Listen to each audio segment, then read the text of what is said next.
Welcome back. In an ongoing effort to return Mali to civilian rule, talks between the ECOWAS delegation and the military continued today. The delegation from the Economic Community of West African States is led by Nigeria's former president, Goodluck Johnathan, while the military is led by Colonel Assimi Goita. The ECOWAS region has taken a hard line on the coup in Mali. It suspended Mali from its decision-making institutions, shut down borders and halted financial flows into the country. Now, the overthrow of Malian President Ibrahim Boubacar Keïta on Tuesday has been condemned abroad, but celebrated by many in a country battling an insurgency and months of political unrest following a disputed legislative election in March. We're now joined via Skype by Mali commentator Kassoum Coulibaly with the latest from that country. Kassoum, a very good evening to you. Thanks for joining us. Welcome. Thank you very much. Good evening to you too. So first of all, what have you heard with regards to developments around the negotiations there? Now we can say nothing much because the negotiations are still going. And we can say that we have 2 points on table. First point is the situation of the former president, how they will keep it in Mali, maybe outside or in his home, own home or another home for the moment. The second point of discussion is to know what are the next steps of the transition period that will be taken in place.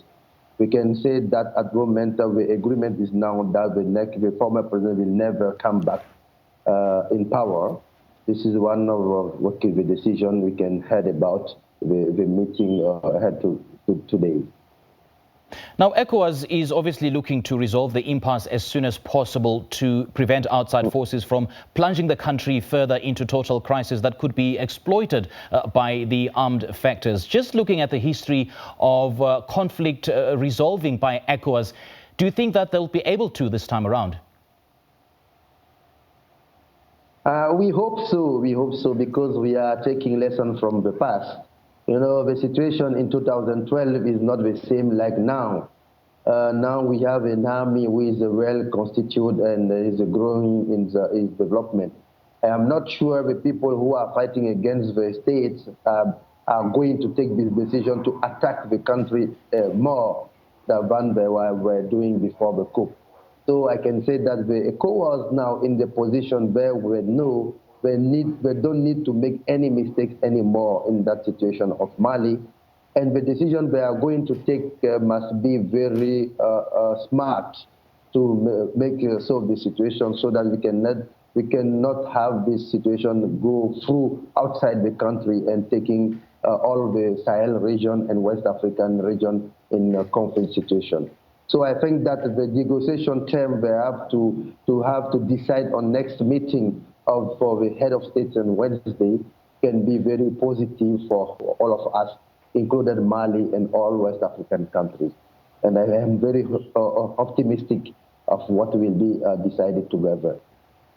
Now, Kassoum, the popular sentiment is that reinstating Keïta is totally out of the question. Just how important is this particular factor in the ongoing negotiations? That's true. That's true. I can remember that since now two years ago, most of the children are not going to school. I cannot say about the north and the central part of Mali, where most of the schools are closed since 2 years or 3 years ago. And I can say that at the south part of Mali, many of the schools are not working. The teachers have stopped their work since maybe 7 months now. And the population are in a situation where they are very frustrated. They don't have basic needs as medical treatments, school, and food security. I find that the priority is now to recover the country and to be able the children to go to school and to have the basic needs as food and working and the jobs. And I think that those are the priorities of the citizens of Mali now. Not to focus on the president because they know that it is the end for him and his regime now. Now we are looking for the next transition period. Now, we've seen the presidents of Ivory Coast and Guinea especially pushing the ECOWAS to take a very tough stance on this particular impending impasse coming out of Mali, because we've seen both leaders in their countries having faced violent public protests to their third-term bids. And they sort of want the bloc, they want ECOWAS to show that it will not allow power grabs in its own backyard. Am I correct to suggest that since this crisis in Mali is hitting home and they're taking it personally?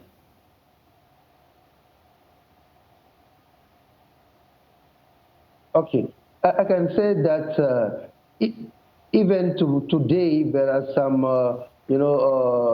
movement in Ivory Coast. I can say that the situation in Ivory Coast and Guinea is quite similar in most of the region where the president are looking for the third term, and some of the population in one base happen. Maybe they are taking this position to afraid their own militaries to not do any coup in their countries.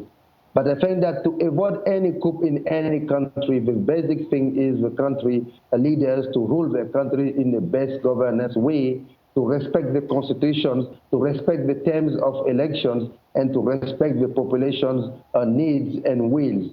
And I find that this is the way we can avoid coup in the country. And I can assume that Malian people are not afraid by the position of Ivory Coast and Guinea. They think that there is a positive way the ECOWAS Commission and the ECOWAS states can assist Mali to recovery.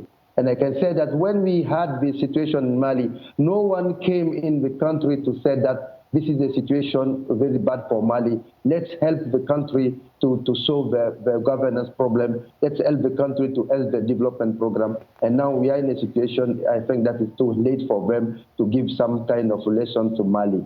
We need to think globally how we can promote good governance in all ECOWAS countries, but also in all African countries, to avoid any coup coming from militaries and to have the population living very well in their own countries.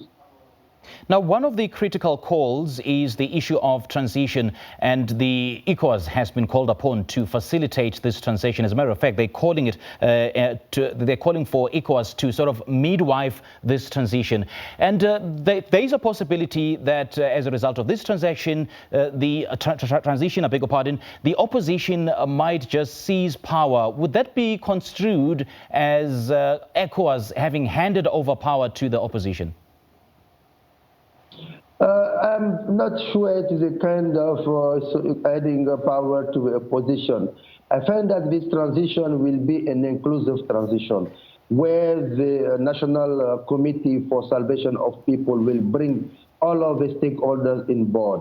We can have civil society, political parties, we can have traditional power, we can have religious leaders, we can have youth, women. Any component of the society must be included in the transition part of this way, in that way. And I think that the situation is that how we can think the next step, or how can we build a new Mali where we can have never a coup in the country. This is the fact we need to discuss. But what the ECOWAS is discussing now is the timeline of the transition. Is it 1 year? Is it 2 years? But I think that we are not going to have a short transition, because the problems are so deep in the country, are so very, very bad in the country. We need time to rethink ourselves. We need time to build the new governance foundations as economic and social and political good governance. But don't remember that we are in the process of the peace agreement that signed in Algeria. And I think that this situation, we need to have the solution finally with the rebels and terrorism situation in the north and central part. So it's not just the presidency problem or the new government problem. It's to solve the national crisis in the country against the terrorism, jihadism in the north part of Mali. I think that is the whole problem, but we need more time. Maybe I think that the best timeline, it can be at least 2 years of transition. That can be a solution. I think that ECOWAS will agree on that. But if we accept just 1 year, I'm not sure they will fix all the problems during this time. So we need more time and to do in the transition and to never come back in a situation held in 2012 and 2013 in another coup that happened some days ago. Well, in the past week, Kassoum, we've seen quite a sizable number of Malians, rejoicing and celebrating and actually welcoming the ouster of former President Ibrahim Boubacar Keïta. But then what's the general feeling of Malians on the ground with regards to the ECOWAS intervention? I can say that most of the Malian people, when we go to the street, you go to the civil society organization, political organization, they are very, very hungry against what ECOWAS suggests now. Now the Malian people want to take their freedom to decide what they need for themselves and where they want to go, how they want to transform their country in the best way. They want ECOWAS to assist them, but not to tell them what to do as they know. Because we remember the solution proposed by ECOWAS in 2013 in a short transition, and we know that since 2013 there is no good solution and to solve the problem of terrorism, of jihadism, of attacks from the rebels in the north part of Mali. So the population generally are very hungry against ECOWAS, but I find that this is a short time of anger. But together we can have a positive mind, positive soul, positive head that we can work together to find a long-term solution that happens to the happiness of people in Mali. I find that this is the situation, the challenge for ECOWAS. Because don't remember, in Mali, we have also all of the citizens of ECOWAS who are living in Mali. If there is a problem in Mali, it's a problem for all citizens of ECOWAS, not inside Mali, but outside Mali. This is not a benefit for any country, even if they are not in Mali. So we need to have a fair play discussion to say what is good for Malians and what we can do for Malians and assist them, not for treat them as children, but to treat them as responsive people that can take the leadership of the renaissance and the development of their own country. All right, Kassoum Coulibaly, Mali commentator with the latest from that country. Thank you so much for your time.